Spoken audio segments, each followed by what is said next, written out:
നമസ്കാരം. ക്യൂ മലയാള UK ന്യൂസിലേക്ക് സ്വാഗതം. 5.5% ശമ്പള വർധനവ് നിരസിച്ച് royal college of nursing. RCN അംഗങ്ങൾക്കിടയിൽ നടത്തിയ വോട്ടെടുപ്പിലാണ് ശമ്പള വാഗ്ദാനം നിരസിക്കപ്പെട്ടത്. 1,45,000 പേർ പങ്കെടുത്ത വോട്ടെടുപ്പിൽ 2 അംഗങ്ങളും 5.5% ശമ്പള വർധനവിനെതിരെ വോട്ട് ചെയ്തതായാണ് റിപ്പോർട്ടുകൾ. പൊതു തെരഞ്ഞെടുപ്പിൽ ലേബർ പാർട്ടിയുടെ വിജയത്തിന് തൊട്ടു പിന്നാലെയാണ് ജൂലൈ അവസാനം ചാൻസലർ 2024-25 വർഷത്തേക്കുള്ള ശമ്പള വർധനവ് പ്രഖ്യാപിച്ചത്. ഇംഗ്ലണ്ടിലെ ജൂനിയർ ഡോക്ടർമാർക്ക് 22.3% ശമ്പള വർധനവാണ് ലഭിച്ചത്. ഡോക്ടർമാരുമായി താരതമ്യം ചെയ്യുമ്പോൾ തങ്ങൾക്ക് ലഭിച്ച ശമ്പള വർധനവ് വളരെ കുറവാണെന്ന പരാതിയിലാണ് UKയിലെ നഴ്സുമാർ. സർക്കാരിൽ നിന്ന് തങ്ങൾ ആവശ്യപ്പെടുന്നത് ഡോക്ടർമാർക്ക് നൽകിയതുപോലുള്ള ന്യായമായ പരിഗണനയാണെന്ന് RCN പ്രസിഡന്റ് പറഞ്ഞു. കെംസ്ലിയിലെ റെസിഡൻഷ്യൽ സ്ട്രീറ്റിലെ വീട്ടിലേക്ക് ഡെലിവറി വാൻ ഇടിച്ചു കയറി. ഇന്നലെ വൈകുന്നേരം 4:40 സിറ്റിംഗ് ബോർഡിന് അടുത്തുള്ള കെംസ്ലിയിലെ അതിഷാം ഗ്രീനിൽ DPD വാഹനമിടിച്ചാണ് അപകടമുണ്ടായത്. സംഭവ സമയത്ത് അമ്മയും 4 കുട്ടികളുമാണ് വീട്ടിലുണ്ടായിരുന്നത്. ഇടിയുടെ ആഘാതത്തിൽ ഒരു ജനാലയും സ്വീകരണ മുറിയും തകർന്നു. അഗ്നിശമന സേനാംഗങ്ങൾ ഉൾപ്പെടെ അത്യാഹിത വിഭാഗങ്ങളെ വിളിച്ചാണ് വാൻ വീട്ടിൽ നിന്ന് പുറത്തേക്കെടുത്തത്. ഡ്രൈവറുടെ നില ഇതുവരെ സ്ഥിരീകരിച്ചിട്ടില്ല. കനത്ത മഴയെ തുടർന്ന് UKയുടെ ചില ഭാഗങ്ങളിൽ വെള്ളപ്പൊക്കം. UKയുടെ ചില പ്രദേശങ്ങളിൽ 24 മണിക്കൂറിനുള്ളിൽ 1 മാസത്തെ മഴ ലഭിച്ചു. തിങ്കളാഴ്ച വെയിൽസിന്റെ ചില ഭാഗങ്ങൾ, ഇംഗ്ലണ്ടിന്റെ തെക്ക്, മെറ്റ്ലാൻഡ്സ്, വടക്കു പടിഞ്ഞാറൻ ഇംഗ്ലണ്ട്, യോർക്ക്ഷയർ എന്നിവിടങ്ങളിൽ യെല്ലോ അലർട്ട് കാലാവസ്ഥാ നിരീക്ഷണ കേന്ദ്രം പുറപ്പെടുവിച്ചിട്ടുണ്ട്.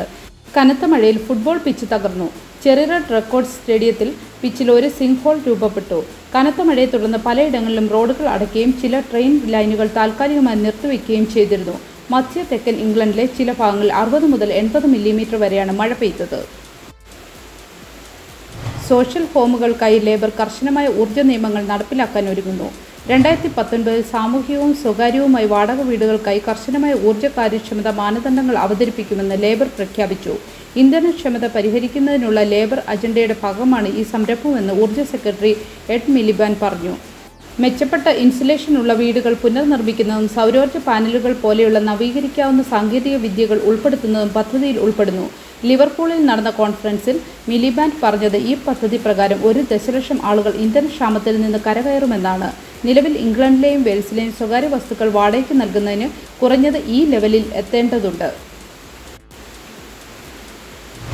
UKയിൽ പഠിക്കാൻ കോമൺവെൽത്ത് സ്കോളർഷിപ്പിന് അപേക്ഷ സമർപ്പിക്കാം. കോമൺവെൽത്ത് മാസ്റ്റേഴ്സ് സ്കോളർഷിപ്പിന് കേന്ദ്ര വിദ്യാഭ്യാസ വകുപ്പുകൾ അപേക്ഷ ക്ഷണിച്ചു.